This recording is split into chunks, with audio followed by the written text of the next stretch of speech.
साल 2002 से 2025 तक का यह सफर केवल समय का नहीं बल्कि जल संरक्षण की एक ऐतिहासिक यात्रा है। पूर्ति सिंचन समृद्धि कल्याणकारी संस्था के माध्यम से केंद्रीय मंत्री नितिन गडकरी ने जल आत्मनिर्भरता का जो सपना देखा वह आज जल क्रांति के रूप में साकार हो रहा है। उनका मंत्र बहते पानी को रोकना और जमीन में उतारना तामसवाड़ा पैटर्न की आधारशिला बना। इस मॉड्यूल के तहत महाराष्ट्र के वर्धा और नागपुर जिलों में लगभग 100 किलोमीटर लंबे नालों और उपनालों का पुनरुद्धार किया गया। इससे करीब 26 लाख घन मीटर जल संचयन क्षमता विकसित हुई और 10,000 हेक्टेयर भूमि को सिंचाई सुविधा मिली। इस अभियान ने 5,000 से अधिक परिवारों के जीवन में खुशहाली लाई और 60 से ज्यादा गांवों की तस्वीर बदल दी। नालों के गहरीकरण और चौड़ाईकरण से भूजल स्तर बढ़ा, जिससे कुएं और बोरवेल साल भर पानी से भरे रहने लगे। यह केवल परियोजना नहीं बल्कि एक जन आंदोलन बन गया है जो जल संरक्षण की नई दिशा दिखाता है। विकास की नई राह बनाने वाली जल क्रांति पर खास बातचीत। इस एपिसोड में दत्तात्रेय जामदार बताएंगे कैसे केंद्रीय मंत्री नितिन गडकरी भारत की जल क्रांति से भविष्य बदल रहे हैं। नमस्कार, लोकतंत्र मिररमध्ये आपल्या सर्वांचे स्वागत आहे। आज आपण बोलणार आहोत जलक्रांती या विषयावर बोलण्याकरता आपल्या सोबत आहे पूर्ती सिंचन कल्याणकारी संस्थेचे अध्यक्ष जामदार सर। नमस्कार सर। नमस्कार। लोकतंत्र मिररमध्ये आपलं खूप खूप स्वागत आहे। धन्यवाद। जसं मी आपल्याला सांगितलं की आपला आजचा विषय आहे जल म्हणजे पाणी। साहेब नेहमी म्हणत असतात पाणी अडवा पाणी जिरवा। तर त्यांचे जे विजनरी प्रोजेक्ट्स आहेत त्यांच्याबद्दल आपल्यापासून जाणून घ्यायचे आहेत सर, काय सांगाल? साधारण 2000 सालापासून स्वतः गडकरी साहेब या क्षेत्रामध्ये स्वतः चिंतन करून त्यांनी एक टीम तयार केली आणि तेव्हापासून या संस्थेचं काम चालू आहे। भैयासाहेब मुंडले, प्रभाकरराव मुंडले त्याचे उपाध्यक्ष होते आणि साहेब अध्यक्ष। त्यांनी स्वतः विदर्भामध्ये त्याचे अवेअरनेस कॅम्प्स असतील किंवा आता तेव्हा तर सत्ता वगैरे नव्हती, पण जे काही शक्य आहे आपल्या परी ह्या क्षेत्रामध्ये काम केलं आहे। आणि पाणी हा विषय असा आहे की आपण जरी शहरात राहत असलो तरी तो ग्रामीण आणि शहर या दोन्ही गोष्टीला तेवढाच आवश्यक आहे। आणि पूर्वीच्या मानाने ग्रामीण भागात असो की शहरी भागात असो त्याची आवश्यकता, त्याचं कन्झम्पशन हे इतकं वाढलेलं आहे। त्या मानाने पावसाचं जे काही कमी जास्त होतो, वेळेवर येत नाही वगैरे जे काय असेल, पण त्याचा एकमेव सोर्स हा पावसाचं पाणी हाच आहे। त्याच्यामुळे त्याचं संवर्धन करणे ज्याचा फायदा शेतीलाही होतो, त्याचा पता आता शहरं वाढतायत, शहरांमध्ये ज्या काही समस्या उद्भवतात पाण्याअभावी उन्हाळ्यात वगैरे त्याचंही सोल्युशन आहे। त्याच्यामुळे पावसाचं पाणी हे अडवणे आणि जमिनीत जिरवणे त्याच्यामुळे ग्राउंड वॉटर रिचार्ज झाला की या सगळ्या समस्या सॉल्व्ह होतात। आणि याच्यावर जवळजवळ 25 वर्षापासून त्यांचं काम चालू आहे। आज त्यांच्याकडे एवढी मोठी जबाबदारी असतानाही त्यांचं ह्या विषयाकडे आणि आमच्या संस्थेकडे विशेष लक्ष असतं आणि सर्व प्रकारची मदत असते। आम्ही आमचं क्षेत्र विदर्भ ठरवलेलं आहे कारण ही समस्या तर सर्व दूर आहे, पण आपली एक क्षमता राहते त्याच्या पलीकडे आपण जाऊन करू शकत नाही किंवा नीट होत नाही मध्ये। त्याच्यामुळे नागपूर, वर्धा हे जे आजूबाजूचे जिल्हे आहेत इथे साधारण आम्ही आतापर्यंत 60 गावांमध्ये हे काम केलं। त्याच्यामुळे आणि ह्या जे ड्रेनेजेस आम्ही ट्रीट केले, आमच्या सोबत रिटायर्ड जिओलॉजिस्ट आहेत कारण हे टेक्निकल वर्क आहे। त्याच्यामुळे तिथली जिओलॉजी माहीत असल्याशिवाय नुसतं काहीतरी तुम्ही खोदून टाकला नाला किंवा तलाव असं नाही होत। त्याच्यात एक ॲक्विफर नावाची टर्म आहे जिओलॉजी मध्ये की ॲक्विफर म्हणजे तिथपर्यंत तुम्ही खोदलं तर जे तुम्ही पाणी साठवलंय ते जमिनीत जाईल, बरोबर, तिथपर्यंत त्याला खोल करणे। त्याच्यामुळे साधारण ती आपल्या इथे लेवल म्हणजे डेप्थ 2 ते 3, 3.5 मीटर येते। ॲक्विफर तेवढ्या डेप्थवर असतो। तर आमच्या सोबत रिटायर्ड जिओलॉजिस्ट आम्हाला टेक्निकल हेल्प करत असतात काही मोबदल्याच्या अपेक्षेशिवाय। त्याच्यामुळे आम्हाला प्रत्येक इथली जिओलॉजी, तिथे ट्रीटमेंट कशी केली पाहिजे ही सगळी मदत त्यांच्याकडून टेक्निकल मिळत असते। आमचे जे सचिव आहेत माधव कोटस्थाने ते स्वतः सिव्हिल इंजिनियर आहेत त्याच्यामुळे जिथे स्ट्रक्चर्स असतील बंधारे वगैरे तर त्याच्यामध्ये आम्हाला मदत होते. थोडं पुढे जाऊया. जसं या संस्थेची स्थापना आपण सांगितलं की केंद्रीय मंत्री नितीन गडकरी यांनी केली हो हो आणि त्यांच्या मार्गदर्शनातून असे महत्वाचे कोणते कोणते प्रोजेक्ट झाले आतापर्यंत 2000 पासून तर 2025 पर्यंत? आमचा तसा मोठा एक प्रकल्प झाला तो 2011-12 दरम्यान. वर्धा जिल्ह्यामध्ये एक आदिवासी बहुल तामसवाडा म्हणून गाव आहे आणि तिथे परिस्थिती अशी होती, आम्ही गेलो तेव्हा की शेताची लेव्हल आणि नाला असं शोधून पाहावं लागायचं, इतका गाळ त्याच्यामध्ये जमा झाला होता. त्यामुळे तिथल्या शेतकऱ्यांना पाऊस नाही आला.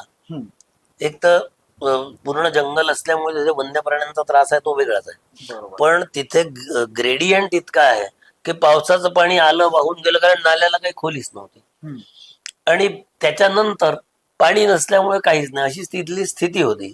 म्हणून आम्ही मुद्दाम तो निवडला आणि तिथे 80% जवळजवळ आदिवासी वस्ती आहे. तर तो नाला निवडला आणि त्याच्यावर आम्ही काम चालू केलं. तर तो 12 किलोमीटरचा नाला आम्ही जो केला त्याला आज तो 12माही झालेला आहे. तो आमचा पहिला मोठा प्रकल्प. बाकी छोटे मोठे काम 10 सालापर्यंत चालत राहिले ते वेगळे. आणि तिथल्या म्हणजे शेतकऱ्यांनी जे शेती सोडून गाव सोडून म्हणा काही कामाच्या आधी वापस गेले होते ते सगळे त्या पाण्याच्या उपलब्धतेमुळे परत आले. आणि या आमच्या जी कामाची पद्धत आहे ह्याचे 2 फायदे आहेत. हे पुरावरही सोल्युशन आहे आणि दुष्काळावरही. पुरावर म्हणजे असं की तुम्ही पाहिलं असेल ग्रामीण भागात जाताना की पावसाळ्याच्या दिवसामध्ये बरेचसे शेत हे पाण्यात बुडलेले असतात, त्याच्यामुळे त्याला काहीच करता येत नाही. ते कशामुळे उडलेले असतात, त्याच्या बाजूचा नाला असेल तो उथळ झाला, ते पाणी तिकडे जाऊ शकत नाही. बरोबर. आतापर्यंत आम्ही जेवढे प्रोजेक्ट केले त्याच्यात 200-300 हेक्टर जमीन अशी होती वेगळ्या वेगळ्या जागी की जी पावसाळ्यामध्ये पाण्यात बुडून राहायची, त्याच्यामुळे त्याला काही घेता येत नव्हतं आणि पावसाळा संपला की पाणी नव्हतं म्हणून घेता येत नव्हतं.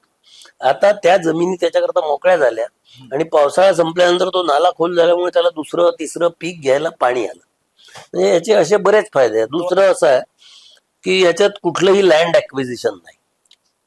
त्याच्यामुळे कोणाची जमीन घेतली त्याला पैसे द्यायचे आहे किंवा हे काम केलं म्हणून त्या गावातल्या कोणाला तरी बाहेर जायचं आहे, म्हणजे ह्या कुठल्याही भानगडी नाही आणि त्याला सर्व प्रकारचे फायदे. अशाच प्रकारच्या आणखी काही योजना असतील पाईपलाईन मध्ये ज्या आता पुढे राबवणार आहात आपण, या योजनांबद्दल काही माहिती? आतापर्यंत आम्ही जवळजवळ 20 गावांमध्ये ह्या योजनेचं रिप्लिकेशन झालं आपण म्हणू आजकालच्या भाषेत, की अशा प्रकारचं. आणि याची एक दुसरी याचं वैशिष्ट्य किंवा गरज अशी आहे की उगम ते संगम त्याला पूर्ण तुम्ही ट्रीट करायचं, तरच त्याचा पूर्ण फायदा मिळतो. म्हणजे तो नाला जिथून निघाला आणि कुठे दुसऱ्या मोठ्या नाल्याला किंवा नदीला जाऊन मिळतोय तिथपर्यंत त्याला पूर्ण त्याला रीच टू व्हॅली किंवा उगम ते संगम असं म्हणतात. तर अशा याच्यामध्ये एक तर बऱ्याचशा गावांमध्ये त्याचा फायदा होतो. दुसरं असं आहे की ह्याच नाल्यांवर बहुतांश गावांच्या रादर सर्व गावांच्या पाणी पुरवठा विहिरी असतात, ज्या जानेवारी नंतर बऱ्याचशा आटलेल्या असायच्या, जिथे जिथे आम्ही काम केलं त्याही 12माही होऊन जातात. म्हणजे त्या गावाचा पाण्याचा प्रश्न पूर्णपणे सुटला. आणि आपण ज्या भागात राहतो म्हणजे विदर्भामध्ये, इथे जिओलॉजिकली हा डेक्कन बेसॉल्ट आहे, अग्निजन्य खडक ज्याला म्हणतात. बरोबर. तर याला तुम्ही तो नाला ट्रीट केल्यानंतर आमच्या टेक्निकली परफेक्ट पद्धतीने तो 1 किलोमीटरच्या रेडियस मध्ये रिचार्ज करतो. अच्छा. म्हणजे इकडे अर्धा-पाऊण किलोमीटरच्या विहिरी बोर जे काय असेल इकडे, तर त्या तेवढ्या लोकांना त्याचं पाणी जातं. प्लस पाणी पुरवठा विहिरी या 12माही होतात. त्याच्यामुळे जिथे एक पीक घ्यायची सोय नव्हती तिथे शेतकऱ्यांना उन्हाळी भुईमुग झाला किंवा त्याला काही भाजीपाला घ्यायचा आहे जे काय, तो 3-3 पिकं घ्यायला लागतो. आणि ही परमनंट व्यवस्था आहे. म्हणजे आज आम्ही केलं म्हणून परत 5 वर्षांनी येऊन कोणाला करायचं आहे असं नाही. ही पिढ्यानपिढ्या चालणारी, त्याला 50-100 वर्ष काही नाही करायचं. ठीक आहे, आता कुठे काळ जमा झाला थोडासा काढला, पण आम्ही ज्या अवस्थेतून त्या नाल्याला हे रूप दिलाय जागोजागी, ते 50-60 वर्ष त्याला काहीही नाही केलं तरी त्या शेतकऱ्याला तेवढे रिटर्न. आणि एखाद दुसऱ्या वर्षी सरासरी पाऊस कमी झाला तरी त्यांनी फरक पडत नाही. ते पूर्ण पावसाळ्यामध्ये 3दा रिचार्ज होतं. आणि आमचे एक जिओलॉजिस्ट आहेत ज्ञानेश्वर चन्ने म्हणून, त्यांनी एक ऍप डेव्हलप केला आहे. तर आमच्या प्रत्येक प्रोजेक्टमध्ये किती कोटी लिटर पाणी ह्या सीझन मध्ये एवढ्या आपण 1 किलोमीटर घेतलं, त्याच्यात किती पाणी जमिनीत गेलं ह्याचा आपल्याजवळ हिशोब असतो. एक शेवटला प्रश्न सर, कॅमेराकडे पाहून उत्तर द्यायचं तुम्हाला.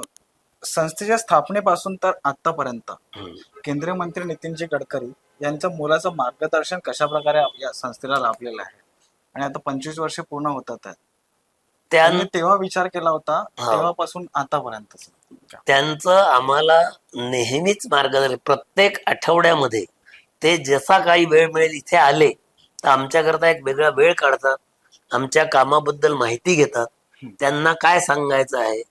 किंवा जसं आम्ही बहुतांश कामं CSR मध्ये केले आहे, कॉर्पोरेट रिस्पॉन्सिबिलिटीचा जो फंड असतो वेगळ्या वेगळ्या कंपन्यांकडून, त्याच्यात माझी काही मदत पाहिजे का कुठे तुम्हाला, अशा प्रकारे त्यांचं नेहमी करता लक्ष असतं. म्हणजे दर आठवड्यात आले की आमची एक मीटिंग होते, किंवा मग ते फार वेळ बाहेर असले फोनवर बोलणं असतं. त्यांच्या मार्गदर्शनाशिवाय आणि मदतीशिवाय आज आम्ही जे काही काम करू शकलो आहे गेल्या 20 वर्षामध्ये, त्याच्या आधी ते स्वतः त्याच्यात इन्व्हॉल्ड होते, त्याच्यानंतर त्यांना ते शक्य नव्हतं. त्याच्यामुळे त्यांच्या मदतीन मार्गदर्शनाशिवाय हे होऊच शकलं नसतं. आणि तुम्ही एक पाहाल, म्हणजे ही माझं मत आहे की त्यांच्या लेव्हलचे जे राजकीय नेते आहे हे इतक्या मूलभूत विषयामध्ये त्यांचा अभ्यास आणि तळमळ हे आम्हाला एक अपवादात्मक उदाहरण वाटतं. सोबतच त्याला शेवटपर्यंत जे त्यांचं घेऊन जातात, म्हणजे मध्ये सोडत नाही अजिबात. त्यांनी प्रोजेक्ट हातात घेतलं की तो मध्ये सोडत नाही अजिबात. जसं 20-25 काय अडचण आहे मला सांगा, त्याचं सोल्युशन ते देतात.